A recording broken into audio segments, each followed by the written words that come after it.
Hello and welcome to this special edition of Left, Right and Center, coming to you from San Jose, California, or what we know as Silicon Valley. Prime Minister Narendra Modi will be here over the weekend, the first visit by an Indian Prime Minister to this area in 33 years.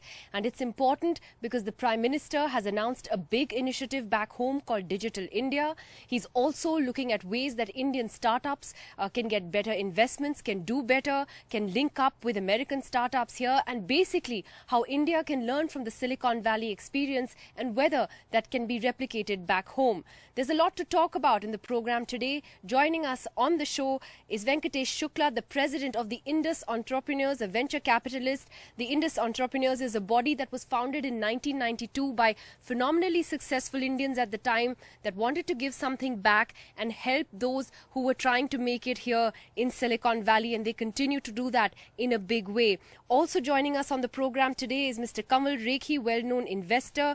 His fund, known as Investors Capital, is extremely well-known. Vishal Gupta is a young Indian entrepreneur who is in the midst of moving from India to the United States. Anshu Sharma is an executive turned investor who's joining us here on the program today. And Bindya Vakil is a young entrepreneur here in Silicon Valley and joins us on the program today. So Venkatesh Shukla, let me ask you first. Everyone's sort of already asked you what are the big expectations. What are the top three things that you would like to see from the Prime Minister on this visit?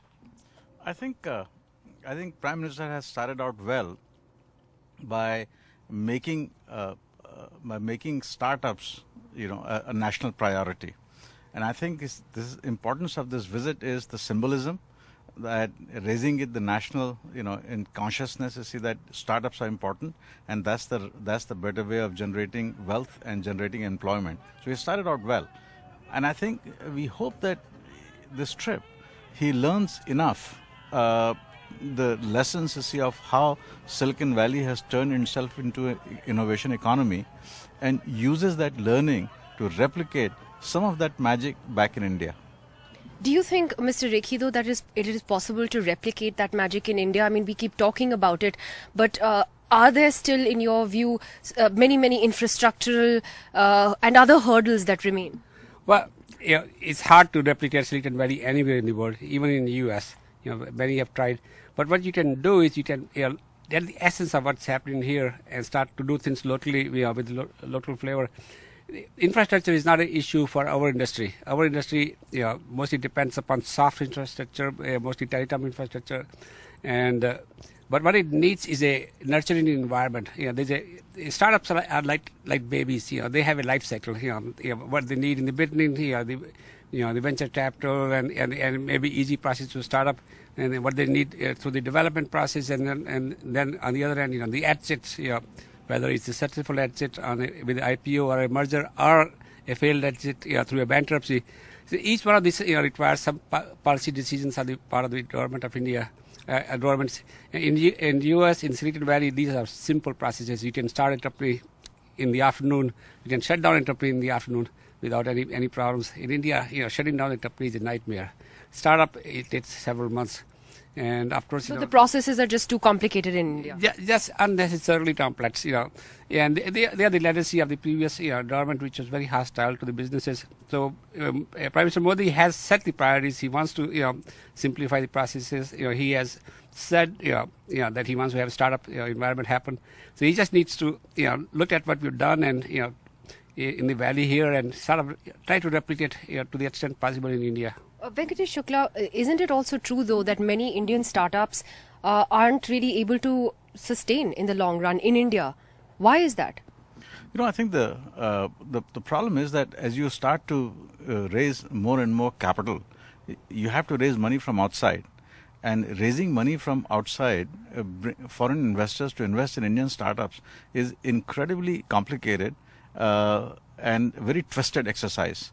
Unlike, investing in stock market through participatory note, anonymously, very efficiently, quickly, the startup investment is extremely time-consuming and painful. You have to go through the Mauritius route to come to India, and then the filing work, paperwork is enormous. And if the company has a successful exit, then getting the money out becomes an even bigger challenge. So getting the money in is a problem, getting the money out is a problem. And unless you can get the money out quickly, you can't redeploy it into a whole lot of other things. And that's holding a lot of institutional investors back.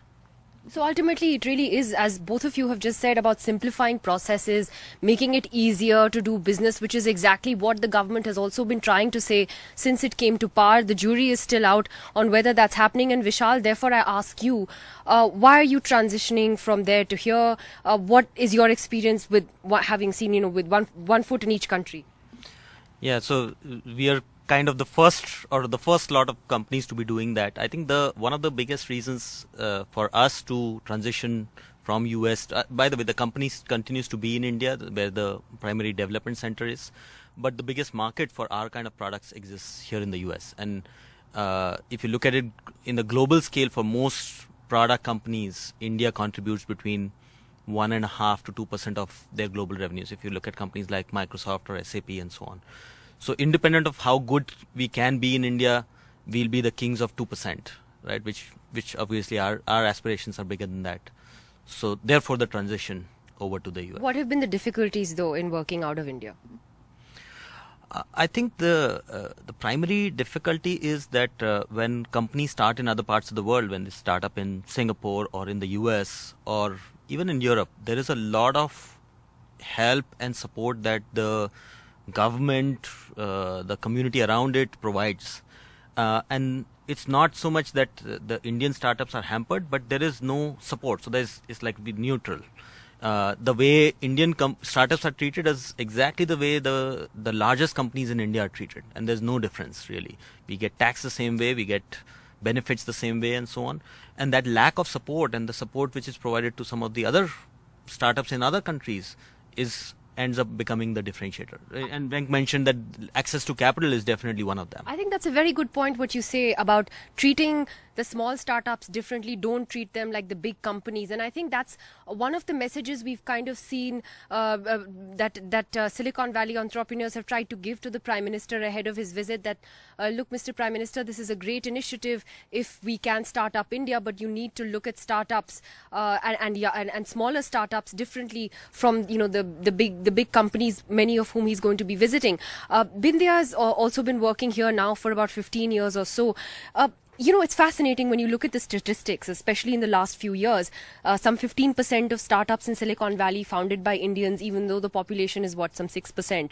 And according to you, what has made Indians really succeed here? And I mean, do you see many of them also wanting to go back home? And some of them have, and have joined big Indian e-commerce companies there.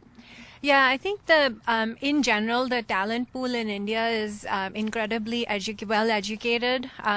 Certainly the people who are in Silicon Valley that migrate over from India have advanced degrees a lot of times, and the environment here is startup friendly, and therefore, people who traditionally might have gone and worked at larger companies find themselves very highly exposed to ideas and thoughts and things like that they could do on their own. So the environment itself facilitates new ideas.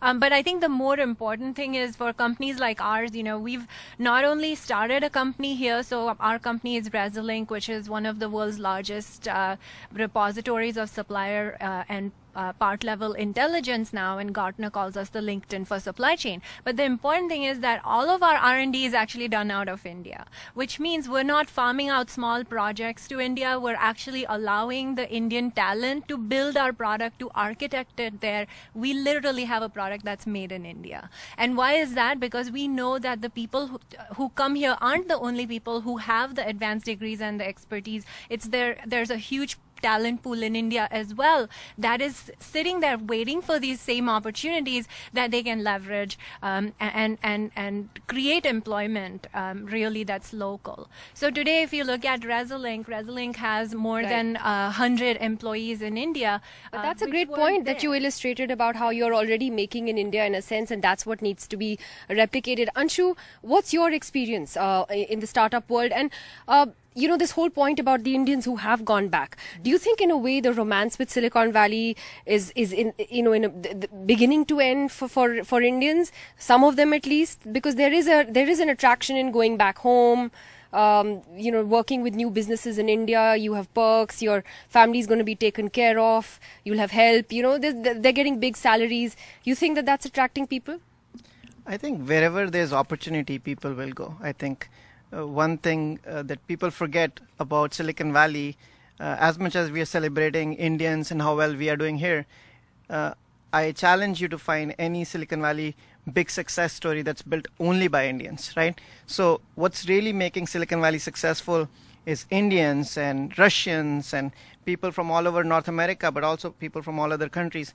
So it's really people coming together. And I think that's sometimes lost by people who think in terms of India versus US or India versus Silicon Valley. I think we have to think in terms of how do we connect these dots better, right? So I'll give you an example.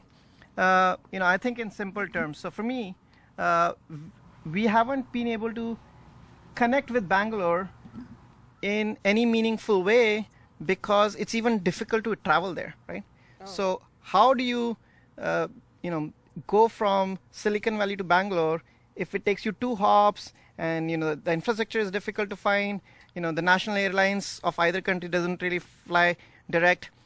While that's a simplistic example, you can take that further and, extend that to the quality of life there. No Silicon Valley executive wants to live in a place which is ranked, near the bottom when it comes to pollution, right? So we are attracted. We want to go do more things. I've been investing in a lot of classmates from IIT here in the US, and I've invested in India, but I found it really, really difficult to go there, travel there, because it's hard to do business.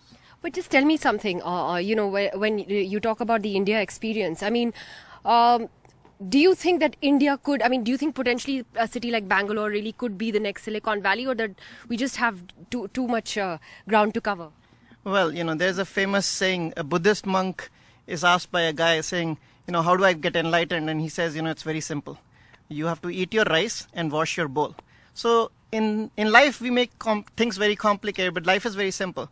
I think at the end of the day, India has to figure out how to eat its rice and wash its bowl.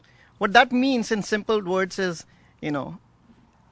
people who are getting educated in engineering colleges in India can't find jobs, right? They're working in call centers because the quality is deteriorating. People are finding it hard to raise kids in Bangalore, Gurgaon. My sister works for a startup that's funded by ex-Silicon Valley people in India. But, her kids can't get into great schools and it's polluted. It doesn't change anything.